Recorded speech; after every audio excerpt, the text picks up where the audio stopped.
Good morning. My name is John Crowley. I'm joining you from the World Bank, the Global Facility for Disaster Reduction and Recovery. I'm also a humanitarian. I work on problems of how we create better coordination between the organizations that respond to disasters. I am here to talk to you about open data for resilience and how we're using open data to build more resilience in the communities we're working with at-risk nations.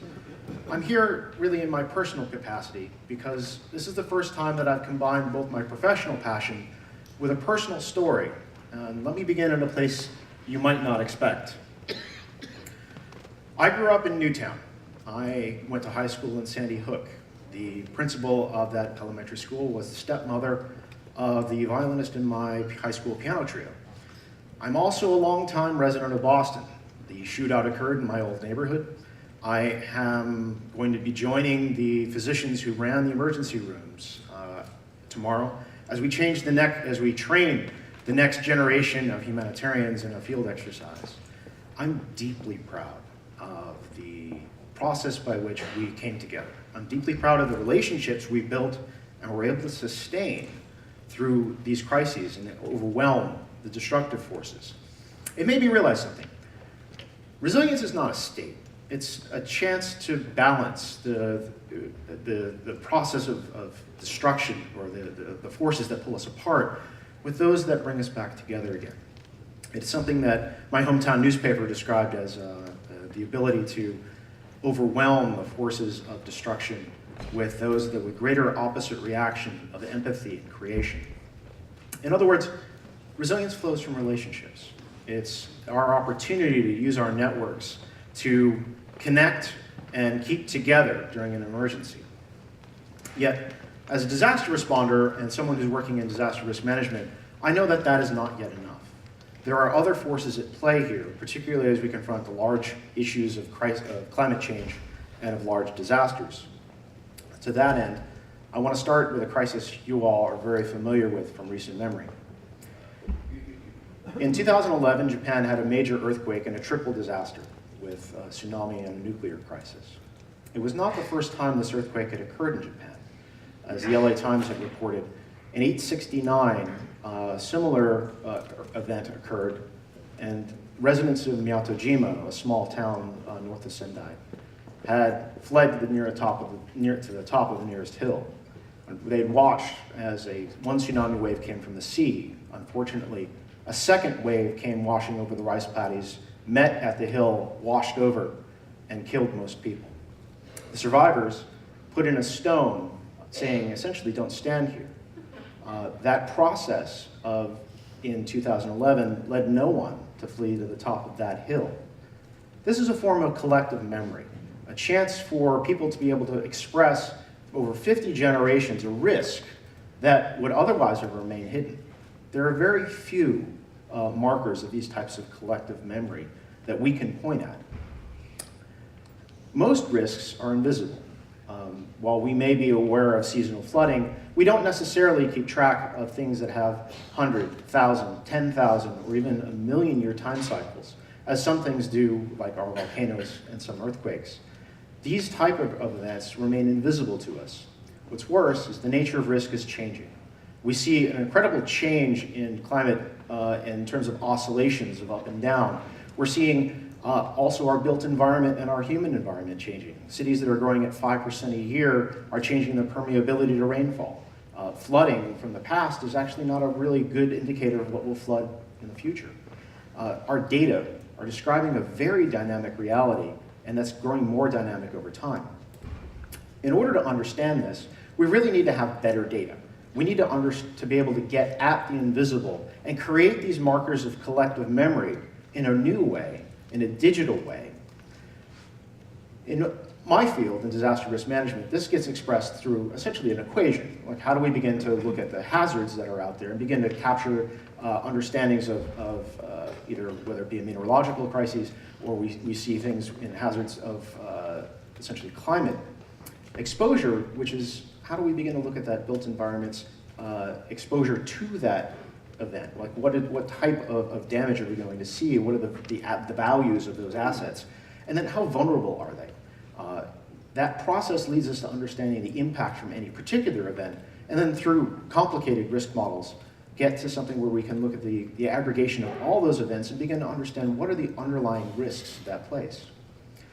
We run across a big problem though. We have many sensors. We're getting more and more science that tells us what's happening with the hazards. But our built environment, our understanding of ourselves and of our human geography is actually quite coarse. In many cases, we're working in 10-kilometer grid squares and making a wild estimate as to what the vulnerability or exposure of that area would be to any particular hazard. This is made worse in that some of this data is actually around us. Ministries have it, but it's fragmented. It's in places where we can't pull it back together, not because of technical issues, but because of politics, because of proprietary formats, but because we can't actually legally pull things together.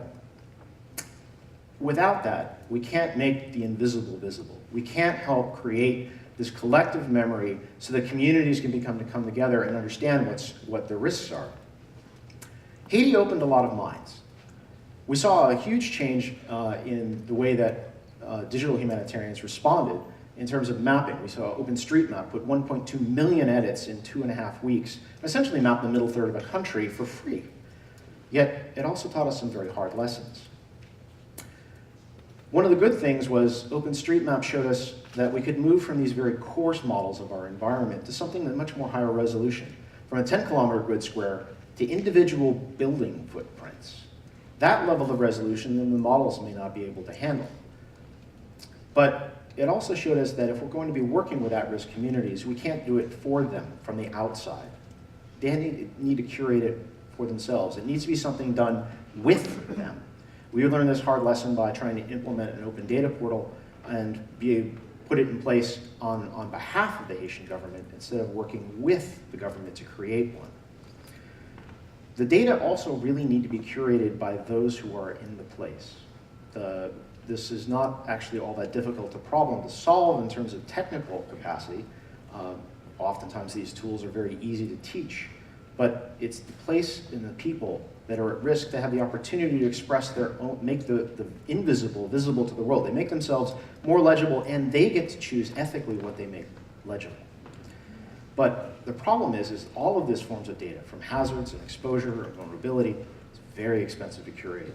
No one institution, not the World Bank, not the government, not the communities themselves, can afford to do this on their own. It's actually a problem of collective action, and more importantly, and this is another lesson learned, it's sustainable collective action of how we begin to pull together communities in ways that allow us to, instead of having individuals come together, but civil society organizations being able to be made on a revenue model that allows them to continue this work over time. We're back to relationships in a sense. Collective action requires building these relationships because the channels over which this data flows are actually trust. Without the trust between these institutions, things remain locked in cost recovery models. They remain locked away in essentially politics that prevent them from flowing or coming back together or being collected at all in the first place. This led the World Bank to create the Open Data for Resilience program in 2011, of how we begin to work with communities to create these relationships, to be able to build the process of collating existing data, collecting new data, and then catalyzing the process of making it usable. We essentially looked at how would we work with a community and a government and a ministry to begin to scope out their issues, their use cases, their problems, and then build a program around it in a custom way so that we could look at what data do you have and how can we help you create a process for collating it and putting it onto an open data portal that's open source and has open APIs. How can we begin to work with communities to collect the data about their built environment? And then how do we begin to pull that together with social entrepreneurs, with local CSOs, with NGOs, with internationals, to begin to write code together and write tools together that use the data. Let me dive into each of these three areas. When we're collating data, oftentimes governments have large archives of information on demographics, maps, census information, that pulling it together is actually quite difficult. They're locked away in PDFs. They've been built on their behalf by other organizations and put into places where the government themselves might not have access to the server closet because they don't even have a key for it. That problem of putting that together was something we looked at in building a curation process that pulled this back together again.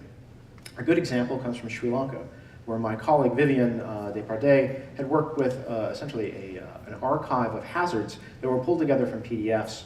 You can see in the upper right, essentially a small graphic of the tsunami risk of a place many of us know from 2004, Batacaloa.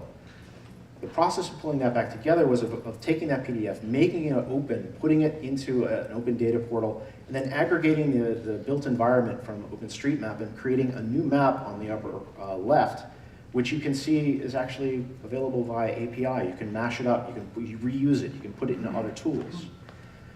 The process of pulling together the new data is largely one of OpenStreetMap, and Kate Chapman will talk a little bit about this tomorrow. But a large part of this was using community mapping to pull things back together, where we use pieces of paper, where we use GPS units and train oftentimes young adults on how to collect data about their built environment, but in a different way than OpenStreetMap traditionally does, which is to look at a few things on their data model. How we begin to localize what data gets collected while having a standard data model is actually a fairly difficult process for us, but we pulled together a simple schema that we tend to reuse and customize to the local place. It allows us to capture basic architectural elements, but at the same time customize it so that in Kathmandu, we could look and say, that building is Nawari architecture, and we can begin to look at its exposure, its vulnerability to a particular hazard based on its vintage. A large part of this is using paper, but a special form of paper called field papers. You can see in the lower right a QR code. This allows us to write onto the document, put a building number, associate that building number to another paper form which has the schema we just had, I showed you, and then begin to build up an understanding of the environment by collecting data using very simple paper form with a cell phone picture that gets turned back into a GIS and then traced. That tracing process is not something we externalize. We build teams within the communities we're working and train them how to use OpenStreetMap, and then begin to build it up. So the microlab this afternoon will go into how that works. But importantly, it's about building more relationships beyond that. It's about working with universities and working with local science and engineering firms to do the quality assessment on it, to begin to pull that data in a way that instead of it being something that the community simply collects, we begin to create a sense of authority around the data because it's been checked, because other institutions have verified it, because those trust channels allow it to flow into official decision-making and eventually into government. Building that data ecosystem is something that we're still learning how to do, and how we begin to build them to social entrepreneurs and innovation labs. But the key for us has been always starting from the simple use case. What are the things that actually drive that community to begin to think through its risks? What are the hazards and the disasters that are in their memory, which allows us to begin to build up quality data about that thing, which allows us to open it because there's a trust that people built it around their problem, and then how we build that community around it, and then how we begin to build applications and tools, businesses, and other survey activity with other organizations and build that out. A good example comes from a tool called InnoSafe, which just launched its 2.0 version a couple weeks ago. This tool allows us to take the data from, usually from meteorological or from hazard institutions, science institutions, and pull an API directly into a piece of software. This also allows us to take the API from OpenStreetMap and pull in the data about the built environment, so that now, in this graphic, local disaster manager can ask, tell me where my schools are, and give me the flood model for Jakarta for this upcoming monsoon, and show me which schools are most likely to flood, which ones are most likely to close. This can lead to decision making. This is something where, instead of having the data locked away, they can begin to use it in a way that allows them to pull and do planning and begin to think through, where would I want to invest in these particular schools, and enables us as the World Bank to be able to help them target the places that require the investment first. A year ago, in a coffee shop, I was asked to begin working at how to pull this together into a field guide.